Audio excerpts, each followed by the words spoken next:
Chapter 22 Miracle Outside the Walls. And it came to pass after this that Ben-Hadad king of Syria gathered all his host and went up and besieged Samaria. And there was a great famine in Samaria, and behold, they besieged it until an ass's head was sold for 80 pieces of silver, and the fourth part of a cab of dove's dung for 5 pieces of silver. And as the king of Israel was passing by upon the wall, there cried a woman unto him, saying, Help my lord, O king. And he said, If the Lord do not help thee, whence shall I help thee? Out of the barn floor, or out of the winepress? And the king said unto her, What aileth thee? And she answered, This woman said unto me, Give thy son that we may eat today, and we will eat thy son tomorrow. So we boiled my son and did eat, and I said unto her on the next day, Give thy son, so we may eat him. And she hath hid her son. And it came to pass, when the king heard the words of the woman, that he rent his clothes, and he passed by upon the wall. And the people looked, and behold, he had sackcloth within upon his flesh. Then he said, God do so and more also to me, if the head of Elisha the son of Shaphat shall stand on him this day. But Elisha sat in the house, and the elder sat with him, and the king sent a man from before him. But ere the messenger came to him, he said to the elders, See ye how this son of a murderer hath sent to take away mine head? Look, when the messenger cometh, shut the door, and hold him fast at the door. Is not the sound of his master's feet behind him? And while he yet talked with them, behold, the messenger came down unto him, and he said, Behold, this evil is of the Lord. What should I wait for the Lord any longer? 2 Kings 6:24-33. Then Elisha said, Hear ye the word of the Lord. Thus saith the Lord, Tomorrow about this time shall a measure of fine flour be sold for a shekel, and 2 measures of barley for a shekel in the gate of Samaria. Then a lord, on whose hand the king leaned, answered the man of God, and said, Behold, if the Lord would make windows in heaven, might this thing be? And he said, Behold, thou shalt see it with thine eyes, but shalt not eat thereof.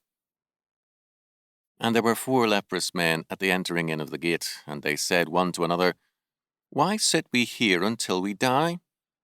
If we say, We will enter into the city, then the famine is in the city, and we shall die there. And if we sit still here, we die also. Now therefore come, and let us fall unto the host of the Syrians.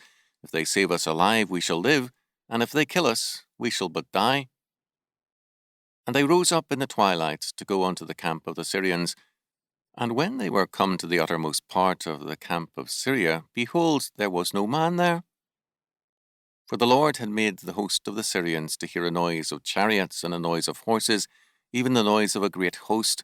And they said one to another, Lo, the king of Israel hath hired against us the kings of the Hittites and the kings of the Egyptians to come upon us. Wherefore they arose and fled in the twilight, and left their tents and their horses and their asses, even the camp as it was, and fled for their life. And when these lepers came to the uttermost part of the camp, they went into one tent, and did eat and drink, and carried thence silver and gold and raiment, and went and hid it, and came again and entered into another tent, and carried thence also, and went and hid it. Then they said one to another, We do not well, this day is a day of good tidings, and we hold our peace. If we tarry till the morning light, some mischief will come upon us. Now therefore come, that we may go and tell the king's household. So they came and called unto the porter of the city, and they told them, saying, We came to the camp of the Syrians, and behold, there was no man there, neither voice of man, but horses tied and asses tied, and the tents as they were. And he called the porters, and they told it to the king's house within. And the king arose in the night, and said unto his servants, I will now show you what the Syrians have done to us. They know that we be hungry, therefore are they gone out of the camp to hide themselves in the field, saying, When they come out of the city, we shall catch them alive, and get into the city. And one of his servants answered and said, Let some take, I pray thee, 5 of the horses that remain, which are left in the city. Behold, they are all the multitude of Israel that are left in it. Behold, I say, there are even as all the multitude of the Israelites that are consumed, and let us send and see. They took therefore 2 chariot horses, and the king sent after the host of the Syrians, saying, Go and see. And they went after them unto Jordan, and lo, all the way was full of garments and vessels, which the Syrians had cast away in their haste. And the messengers returned and told the king. And the people went out and spoiled the tents of the Syrians. So a measure of fine flour was sold for a shekel, and 2 measures of barley for a shekel, according to the word of the Lord. And the king appointed the Lord, on whose hand he leaned, to have the charge of the gate. And the people trode upon him in the gates, and he died, as the man of God had said, who spake when the king came down to him. And it came to pass, as the man of God had spoken to the king, saying, 2 measures of barley for a shekel, and a measure of fine flour for a shekel, shall be tomorrow about this time in the gate of Samaria.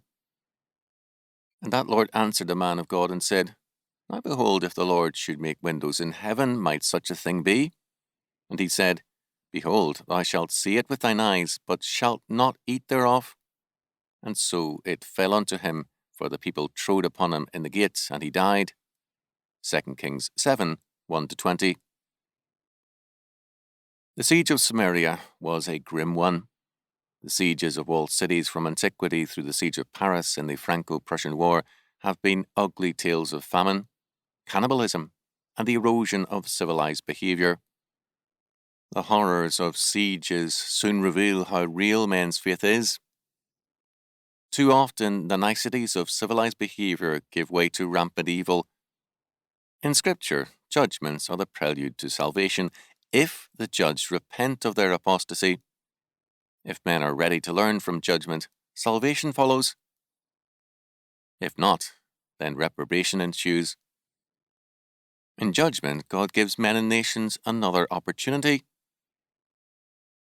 The famine in Samaria reached the point that an ass's head sold for 80 pieces of silver, and, quote, the 4th part of a cab of dove's dung for 5 pieces of silver. Dove's dung has not been clearly identified, but it may have been a week's amount. The 4th part of a cab is half a pint. At the same time, cannibalism began to appear. 2 women, to survive, decided to eat their sons. After the first had sacrificed her son to the hunger, the second woman hid her son to save him. The first woman appealed to the king. The king's reaction was first shock and then anger against God for allowing such things to happen and for allowing Israel to experience these horrors. Unable to strike at God, the king decided to strike at Elisha and to have him executed. Elisha ordered the doorway to be barred to the king's messenger until the king himself, coming also, arrived. The king, on arriving, announced his anger against God. Behold, this evil is of the Lord. What should I wait for the Lord any longer? 2 Kings 6:33. Clearly, Elisha had counseled Israel to have faith in and wait on their covenant God. The king saw this as futile.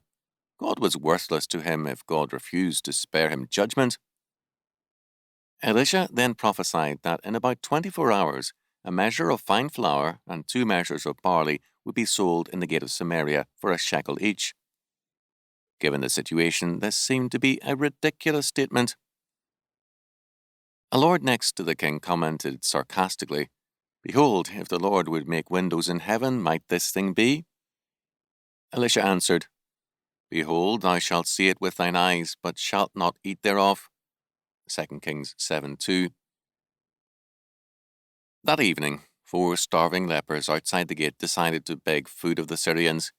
At worst, they might be killed, but death from starvation was theirs if they did not act.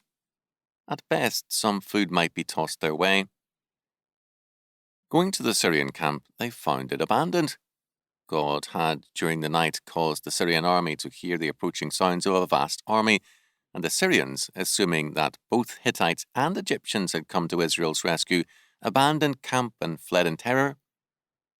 The lepers ate and seized gold, silver, and clothing for themselves, which they took away and hid. Later, they decided to tell their own people in Samaria of the abandoned camp. The court was suspicious and assumed an ambush. However, a scouting party was sent out, and it returned to confirm the lepers' report. In the mad rush by the people within the walls to seize the abandoned food, wealth, and supplies, the sarcastic Lord was trampled to death by the mob. This episode is a revealing one.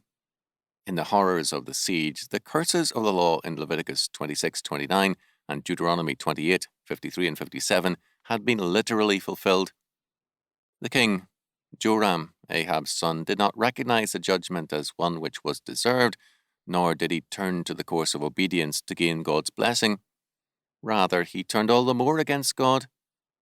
He did not punish the cannibalistic women. Instead, he sought to punish Elisha. Perhaps only because the elders of Israel were with Elisha did he refrain from having Elisha killed on the spot. Joram's statement, "What should I wait for the Lord any longer?" 2 Kings 6:33 is revealing. For Joram, man is sovereign, and if God does not serve man, then man can turn away from God.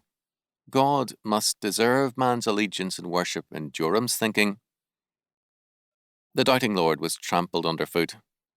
So it is with God's wonder-working providence in every age. The doubters are trampled underfoot by the onrush of God's miraculous dealings. In due time, Joram himself died, slain by Jehu. He witnessed miracle after miracle and saw nothing. The deliverance of Samaria is notable. It was predicted by Elisha, and it was both supernatural and thoroughly natural. The ungodly could see the entire incident as a happy accident, and thereby evade the facts of both judgment and deliverance. So much of history is like this. We can blind ourselves to God's judgments and thereby invite the totality of reprobation, or we can see all history as God's providential shaking of men and nations. A miracle had taken place outside the walls of Samaria. Judgment was in process within the city. Samaria's days were numbered, and a greater power than Syria would bring down a greater judgment upon Israel.